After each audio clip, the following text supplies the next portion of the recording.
Priminimas automobilių vairuotojams, ypač BMW, kuris padės sutaupyti krūvą pinigų, laiko, nervų bei suteiks jums saugumo. Dalis jūsų modelių turi gamyklinio atšaukimų. Gamykla padarė klaidą, ją pripažino, autorizuota atstovybė suremontuoja jums nemokamai.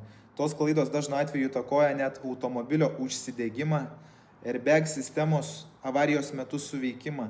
Tikrai skambinkite į autorizuotą atstovybę ir klauskite, ar jūsų modelis neturi kažkokių gamyklinio atšaukimų. Ir jums nemokamai suremontuos, būsit saugus. Būtinai šį video aplamai nusiųskit savo draugams, kurie turi automobilius. Gal jie išvengs didelių problemų ir jums padėkos.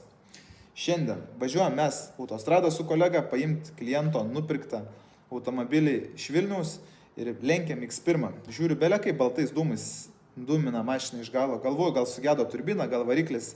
Privažiuojam arčiau, kvapas jau tas jaučiasi, kad degėsio, užsidegė variklis. Ir 99% tikslumų dėl EGR aušintuvo, kuris yra atšaukimas, nemokamas remontas autorizuotojų atstovybei. Būtų jis pasidaręs tą dalyką, būtų išvengęs ir išlaikęs automobilį. O dabar kur jis įlaužina? Tad būkit budrus, būkit supratingi ir atsakingi. Iki.